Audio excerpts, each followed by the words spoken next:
Imagine a group of hard-working men in 1886, surrounded by the heavy scent of gunpowder and the cold steel of cannons at a munitions factory in Woolwich. They didn't just create weapons, they forged a legacy that would conquer the football world. From a humble team named Dial Square to the global powerhouse we know today as the Gunners, this is not just a story of a club, but a story of an empire built on grit and fire. Welcome back to Sportx Radar, the home of deep dives into football's greatest legends. Today, we're peeling back the curtain on the explosive origin of Arsenal. We'll explore how a factory team moved across London and changed the face of the English game forever. But before we dive into the smoke and mirrors of their early days, I have a question for the true fans out there. If you could bring back one legendary Arsenal player in their prime to lead the current squad, who would it be? Henry? Bergkamp? Or maybe Adams? Let me know in the comments below, I'll be reading your picks. Are you ready to see how the cannon started firing? Let's get into it. Enjoy the show. Ever wonder how a legendary club like Arsenal really got its start? You might think you know the story, but the truth? Well, it began in a place you'd probably never expect, a cannon factory. Today, we're diving deep into the industrial origins of Arsenal Football Club. Let's get into it. It's so true, isn't it?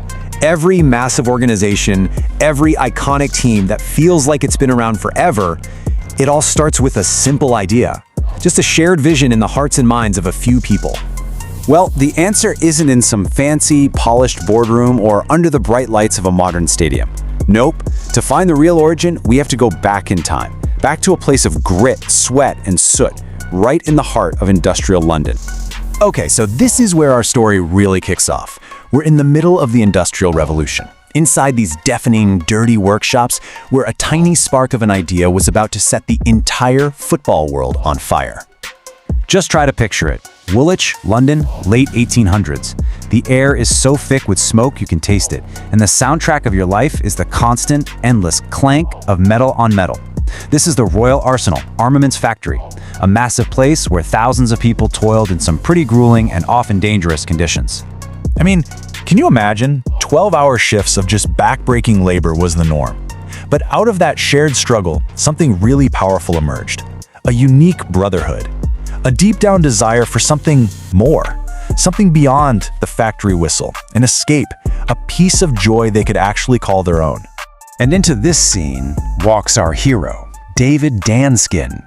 He was a Scottish fitter, a smart guy, a real leader. He saw that unspoken feeling in the faces of his coworkers, and he had this brilliant, almost revolutionary idea to unite them. Not with tools and machinery, but with a football. And look, this wasn't just about kicking a ball around. This was about identity. It was a statement, a way of saying we are more than our jobs. We're a community. And they needed a club that truly belonged to them. So the idea is there, the passion is burning bright, but an idea is just an idea until you actually do something. And to make this real, they needed two things, a football and a name. So what do they call themselves? Not the Woolwich Wanderers or something grand. Nope, they named themselves after their actual workplace, the Dial Square Workshop.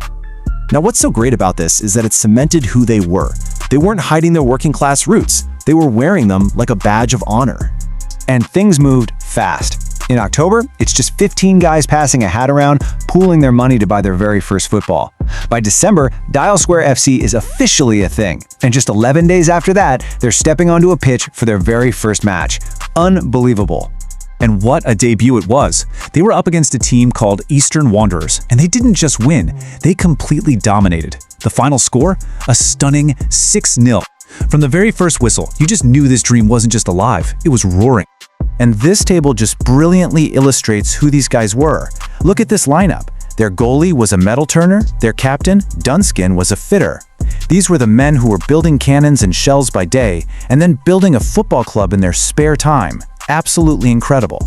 That first victory had to have felt amazing, but the real battle was just beginning. Now they had to figure out how to survive in a world of established, wealthy clubs. They had to prove they weren't just a flash-in-the-pan factory team, but a real force to be reckoned with. And here's the reality of their struggle. While other clubs had rich patrons and private grounds, this new team was funded entirely by the pennies of its own workers. They were playing on shared pitches, trying to find kits. They were the ultimate underdogs, fighting for every single scrap. In fact, they didn't even have their own kits. And here's where one of my favorite parts of the story comes in. A couple of the players used to play for Nottingham Forest, so they just wrote a letter to their old club asking for help. And Forest sent back a set of dark red shirts. And just like that, almost by accident, an iconic identity was born. Pretty soon, Dial Square became Royal Arsenal. They found a proper home ground, and the local community rallied around them in a huge way. The crowds were massive, passionate, and loud. The club wasn't just a team anymore. It was the beating heart of Woolwich. And that initial fire, the one forged in that workshop, it didn't just flicker out. It became the very foundation of the club's identity. It's a flame that has never been extinguished, even as the club grew into the global powerhouse it is today. You can literally trace the club's journey just by watching its name evolve. It's like a map.